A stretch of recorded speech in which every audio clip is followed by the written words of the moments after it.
പ്രധാനപ്പെട്ട നീക്കങ്ങളാണ്, നാടകീയമായ നീക്കങ്ങളാണ്. ഹോസ്ദുർഗ് കോടതിക്ക് മുന്നിൽ വലിയ പോലീസ് സന്നാഹമുണ്ട്. കാരണം രാഹുൽ മാങ്കൂട്ടത്തിൽ എത്തിയേക്കും എന്നുള്ള അഭ്യൂഹമുണ്ട്.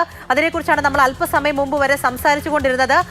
ജഡ്ജി പോയിട്ടില്ല, പോലീസ് സന്നാഹം അവിടെയുണ്ട്. അപ്പോൾ എന്താണ് ഇനി നടക്കാൻ പോകുന്നത് എന്നത് സംബന്ധിച്ചുള്ള പ്രധാനപ്പെട്ട വിവരങ്ങളാണ് മുന്നിലേക്ക് വരുന്നത്. അതായത് രാഹുൽ ഉടൻ കീഴടങ്ങുമോ അതോ മറ്റെന്തെങ്കിലും നീക്കങ്ങളാണോ തുടങ്ങിയ നിർണായകമായ വിവരങ്ങളാണ് കാസർഗോഡ് കേന്ദ്രീകരിച്ച് നമുക്കിനി മുന്നിലേക്ക് വരാനായിട്ടുള്ളത്.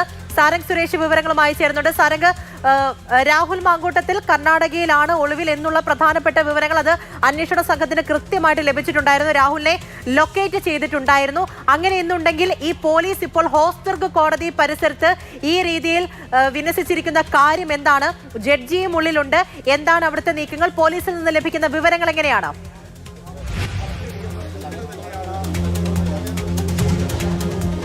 എന്തായാലും പോലീസിന് ഇവിടെ കാര്യമായ രീതിയിൽ ഒരു വലിയ സംഭവം ഉണ്ടാവുന്നു എന്നുള്ള ഒരു പ്രതീതിയിൽ തന്നെ കാര്യങ്ങൾ മാറുന്നു. വലിയ പോലീസ് സന്നാഹം ഇവിടെ ഉണ്ടാവുന്നു. മാത്രമല്ല, കർണാടക അതിർത്തിയിലാണ് രാഹുൽ ഉള്ളതെങ്കിൽ രാഹുലിന് കേരളത്തിൽ എത്തിപ്പെടാൻ കഴിയുന്ന ആദ്യത്തെ മജിസ്ട്രേറ്റ് കോടതി കൂടിയാണ് ഹോസ്ദുർഗ് കോടതി. ഇവിടെ ആദ്യം തന്നെ ഇത്തരത്തിൽ മാധ്യമപ്രവർത്തകർക്കടക്കം സംശയം ഉണ്ടാവുന്ന രീതിയിൽ ആദ്യമായി നമ്മൾ കണ്ട ഒരു കാഴ്ച എന്നത് സാധാരണ ഓഫീസ് സമയം അല്ലെങ്കിൽ കോടതി പ്രവർത്തിക്കുന്ന സമയം കഴിഞ്ഞതിന് ശേഷവും ഇവിടെ ജഡ്ജി തുടരുന്നു, ചില ഉദ്യോഗസ്ഥർ ഇവിടെ തുടരുന്ന കാഴ്ച നമുക്ക് കാണാൻ സാധിച്ചു. അതിനുശേഷം ഇന്ന് രാവിലെ തൊട്ട് തന്നെ ഇവിടെ ഇത്തരത്തിൽ പോലീസ് ഉദ്യോഗസ്ഥർ എത്തിയിരുന്നെങ്കിലും അവരിവിടെ ക്യാമ്പ് ചെയ്യുന്ന ഒരു സാഹചര്യം ഉണ്ടായിരുന്നെങ്കിലും 2 ജീപ്പിൽ മാത്രം ഉൾക്കൊള്ളുന്ന പോലീസ് ഉദ്യോഗസ്ഥർ മാത്രമായിരുന്നു ഇവിടെ ഉണ്ടായിരുന്നത്. ഇപ്പോൾ ആ കാഴ്ച പൂർണ്ണമായി മാറുന്നു. ക്യാമ്പിൽ നിന്ന് പോലും ഇത്തരത്തിൽ പോലീസ് ഉദ്യോഗസ്ഥർ ഇവിടെ എത്തുന്ന കാഴ്ച നമുക്ക് കാണാൻ സാധിക്കുന്നു. 2 ബസ് നിറയെ പോലീസ് ഉദ്യോഗസ്ഥർ ഇവിടെ എത്തുന്നു. ഹോസ്ദുർഗ് ഡിവൈഎസ്പി നേരിട്ട് ഇവിടെ എത്തി സുരക്ഷാ സംവിധാനങ്ങൾ വിലയിരുത്തുന്നു. അത്തരത്തിലുള്ള കാഴ്ചകൾ തന്നെ നമുക്ക് കാണാൻ സാധിക്കുന്നു. എന്തായാലും എന്തും ഇവിടെ സംഭവിക്കുമെന്നുള്ള രീതിയിൽ തന്നെ ഉള്ള ഒരു കാഴ്ച നമുക്കിവിടെ കാണാൻ സാധിക്കുന്നു. ഇവിടെ ഇപ്പോൾ ഒരു കൂട്ടം BJP പ്രവർത്തകർ കൂടി, ഒരുപക്ഷെ വലിയ പ്രതിഷേധം ഉണ്ടാവാനുള്ള സാധ്യത കൂടി നമ്മളിവിടെ മുന്നിൽ കാണേണ്ടതായുണ്ട്. അപ്പോൾ BJP പ്രവർത്തകർ ഇവിടെ തടിച്ചു കൂടുന്നുണ്ട്. ചേട്ടാ, രാഹുൽ ഒരുപക്ഷെ ഇവിടെ എത്തുന്നാ പറയുന്നത്. ഞങ്ങൾ പ്രതികരിക്കും. രാഹുലിനോട് ജനാധിപത്യ മര്യാദ പാലിച്ചുകൊണ്ട് പ്രതികരിക്കും. ഇതുപോലുള്ള കാട്ടുകോഴികളെ ഈ നാട്ടിൽ നിന്ന് എന്തെങ്കിലും തുരുത്തി വിടാൻ വേണ്ടിയിട്ടുള്ള കാര്യങ്ങൾ നമ്മൾ ചെയ്യും. ഇവിടുന്ന് കാഞ്ഞങ്ങാട് ചെയ്യും.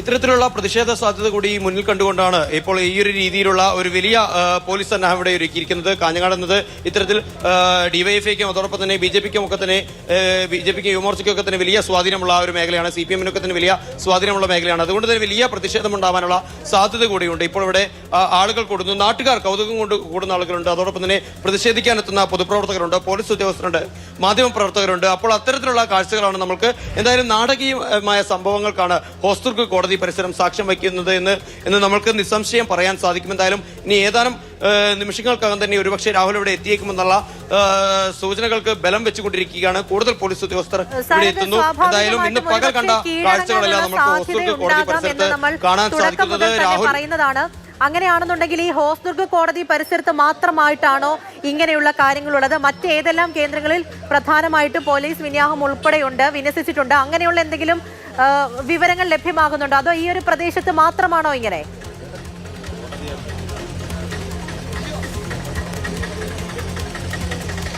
കാസർഗോഡ് ജില്ലയെ സംബന്ധിച്ച് പ്രധാനമായും മജിസ്ട്രേറ്റ് കോടതികളുള്ളത് കാസർഗോഡ് അതോടൊപ്പം തന്നെ കാഞ്ഞങ്ങാടുമാണ്. അപ്പോൾ ഹോസ്ദുർഗിലുമാണ്. അപ്പോൾ അത്തരത്തിൽ കാസർഗോഡും ഹോസ്ദുർഗിലും ഒരുപോലെ തന്നെ നേരത്തെ ഇത്തരത്തിലുള്ള സുരക്ഷാ സംവിധാനങ്ങൾ ഒരുക്കിയിരുന്നു.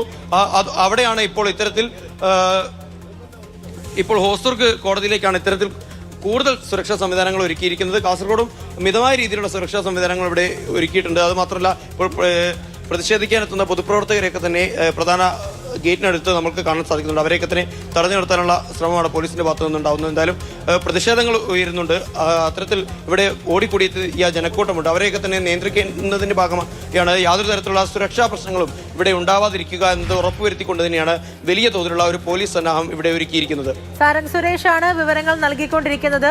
ഹോസ്ദുർഗ് കോടതി പരിസരത്തെ കാഴ്ചകളാണ് നമ്മളിപ്പോൾ കാണുന്നത്. അവിടെ വലിയ പോലീസ് സന്നാഹമുണ്ട്. അതോടൊപ്പം തന്നെ രാഹുൽ എത്തുകയാണ് എന്നുണ്ടെങ്കിൽ അവിടെ പ്രതിഷേധവും ഉണ്ടാകും. BJP പ്രവർത്തകരൊക്കെ തന്നെ മുന്നിലായിട്ടുണ്ട്. അതായത് രാഹുൽ അവിടേക്ക് എത്തും എന്നുള്ളൊരു അഭ്യൂഹമുണ്ട്. അതാണ് ഏറ്റവും പ്രധാനം. അതുകൊണ്ട് തന്നെ ഹോസ്ദുർഗ് കോടതി പരിസരത്തായിട്ട് അവിടെയുള്ള കാഴ്ചകളാണ്. പോലീസിനെ വിന്യസിച്ചിട്ടുണ്ട്, ജഡ്ജി ഉള്ളിലുണ്ട്. അതാണ് ഏറ്റവും പ്രധാനപ്പെട്ട കാര്യമായിട്ട് മുന്നിലേക്ക് നിൽക്കുന്നത്. എന്താണ് സംഭവിക്കുന്നത് എന്ന തരത്തിലുള്ള ഒരു ആകാംക്ഷയാണ്. അതായത് മുൻകൂർ ജാമ്യ ഹർജി തള്ളിയിട്ട് ഏകദേശം ഈ ഒരു സമയം ആകുമ്പോഴത്തേക്കും രാഹുൽ മാങ്കൂട്ടത്തിൽ കീഴടങ്ങാൻ പോവുകയാണോ അതോ അന്വേഷണ സംഘത്തിന് മുന്നിലുണ്ടോ? അങ്ങനെ ഓരോരോ സംശയങ്ങൾ ഇതുമായി ബന്ധപ്പെട്ട് ഇപ്പോൾ മുന്നിൽ നിൽക്കുന്നുണ്ട്.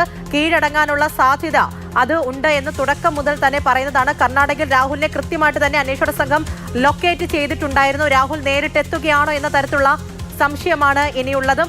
ആ തരത്തിൽ ഇപ്പോൾ ഹോസ്ദുർഗ് കോടതി പരിസരത്ത് നാടകീയമായ സംഭവങ്ങൾ തന്നെയാണ് അരങ്ങേറിക്കൊണ്ടിരിക്കുന്നത്. നമ്മൾ അവിടുത്തെ ദൃശ്യങ്ങളാണ് കാണുന്നത്.